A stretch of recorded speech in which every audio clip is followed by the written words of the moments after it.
Hi friends, எப்படி இருக்குங்க? நாங்கள் நல்லா இருக்கிறோம். நீங்கள் எப்படி இருக்கிறீங்கன்னு கமெண்ட்ஸில் சொல்லுங்கள்.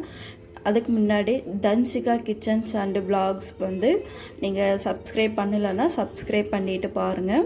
இன்றைக்கி என்ன ரெசிபி பண்ணலாம் அப்படின்னா, உளுந்தங்கஞ்சி வந்து இன்றைக்கி செய்ய போகிறேன். அதுக்கு வந்து நான் ஒரு டம்ளர் வந்து உளுந்து வந்து 1 ஹவருக்கு முன்னாடியே ஊற வச்சிடணும். ஊற வச்சு நல்லா வாஷ் பண்ணிவிட்டு நான் எடுத்துகிட்டு வந்திருக்கிறேன். இதை வந்து ஒரு மிக்ஸி ஜாரில் போட்டுட்டு நம்ம வந்து அரைச்சிக்கலாம். இப்போ போட்டுக்கலாம்.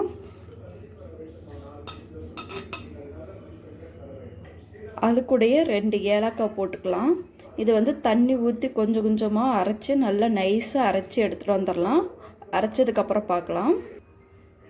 இங்கே பாருங்கள், நல்லா நைஸாக அரைச்சி எடுத்துகிட்டு வந்துட்டேன். இந்த அளவுக்கு நல்லா நைஸாக இருக்கணும். இப்போ நான் இந்த பாத்திரத்தில் தான் நான் வந்து உளுந்தங்கஞ்சி வந்து செய்ய போகிறேன். இது வந்து நல்ல வெயிட்டாகவும் இருக்கும், அடிகனமாகவும் இருக்கும். அதை மாதிரி பாத்திரமாக நீங்கள் எடுத்துக்கோங்க. இப்போ இந்த பாத்திரத்தில் நான் வந்து கஞ்சி வந்து ஊற்றிக்கிறேன்.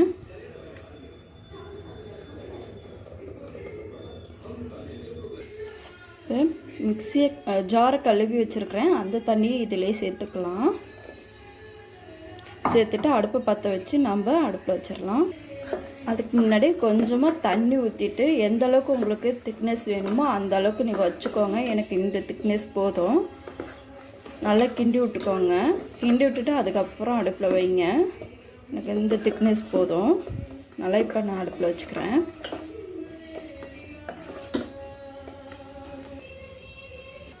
எந்த இனிப்பு செஞ்சாலும் ஒரு பிஞ்ச் வந்து நம்ம வந்து உப்பு சேர்த்துக்கணும். அதுக்காக நான் வந்து 1/4 டீஸ்பூன் வந்து உப்பு சேர்த்துக்கிறேன் இந்த கஞ்சிக்காக. இப்போ கிண்டி விட்டுட்டே இருக்கணும். அடுப்பு வந்து எக்காரத்து கொண்டு அதிகமாக வச்சிடக்கூடாது. சிம்லேயே வச்சுட்டு தான் கிண்டணும். இது ஒரு 1/4 மணி நேரத்துலேயே இந்த கஞ்சி வந்து ரெடி ஆயிரும். அளவுக்கு கிண்டிகிட்டே இருக்கணும். கை விடாமல் கிண்டிக்கிட்டே இருக்கணும். அப்போ தான் அடி பிடிக்காமல் இருக்கும், இல்லைன்னா அடி பிடிச்சிரும். இந்த உளுந்தங்கஞ்சி வந்து பொம்பளை பிள்ளைங்களுக்கு வந்து நீங்கள் அடிக்கடி செஞ்சு கொடுங்க. வாரத்தில் ஒரு 3-4 டைம் கூட நீங்கள் செஞ்சு கொடுக்கலாம். அவங்களுக்கு வந்து எலும்பு வந்து நல்ல ஸ்ட்ராங்காக இருக்கும். அதுக்காக நீங்கள் செஞ்சு கொடுக்கலாம். பொம்பளை பிள்ளைங்களுக்குன்னு இல்லை, பசங்களுக்கு கூட நீங்கள் செஞ்சு கொடுக்கலாம். எலும்பு வந்து நல்லா ஸ்ட்ராங்காக இருக்கும். மெயின் வந்து பொம்பளை பிள்ளைங்களுக்கு அந்த இடுப்பு வலியெலாம் வந்து எதுவுமே வராது. அதுக்காக நீங்கள் வந்து வாரத்தில் ஒரு 3-4 டைம் கூட இந்த உளுந்தங்கஞ்சி வந்து செஞ்சு கொடுக்கலாம். நான் வந்து இன்றைக்கி வெள்ளை உளுந்து தான் எடுத்து வச்சுருக்கிறேன். நீங்கள் வேணுமா கருப்பு உளுந்து கூட எடுத்து நீங்கள் இதை மாதிரி செஞ்சு கொடுக்கலாம். ஆனால் கருப்பு உளுந்தில் தான் நல்ல சத்து இருக்குது. இந்த வெள்ளை உளுந்தோட கருப்பு உளுந்தில் தான் நல்ல சத்து இருக்குது. நீங்கள் அந்த உளுந்தையே நீங்கள் செஞ்சு பாருங்கள். அந்த வீடியோவும் ஒரு நாளைக்கு நான் வந்து வீடியோவை எடுத்து போட்டு காமிக்கிறேன்.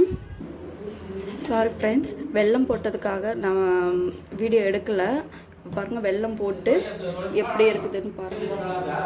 இங்கே பாருங்கள், இந்த அளவுக்கு வந்து கஞ்சி வந்து ரெடியாகி வந்துருச்சு. இப்போ இந்த ஸ்டேஜில் வந்து நான் சுக்கு வந்து நுணுக்கி வச்சுருக்கிறேன். அதை வந்து சேர்த்துக்கலாம். சேர்த்துட்டு நல்லா கிண்டி விட்டுக்கோங்க. ஆல்ரெடி ஏலக்காய் போட்டாச்சு. அதனால் இந்த ஸ்டேஜில் வந்து சுக்கு வந்து சேர்த்துட்டேன்.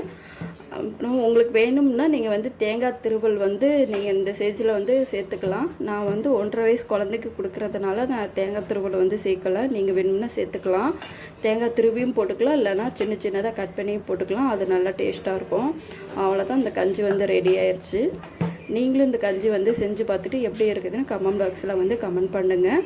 இந்த வீடியோ உங்களுக்கு பிடிச்சிருந்துச்சுன்னா சப்ஸ்கிரைப் பண்ணிக்கோங்க, ஷேர் பண்ணிக்கோங்க. ஓகே, இன்னொரு வீடியோவில் சந்திப்போம். ஓகே, பாய்.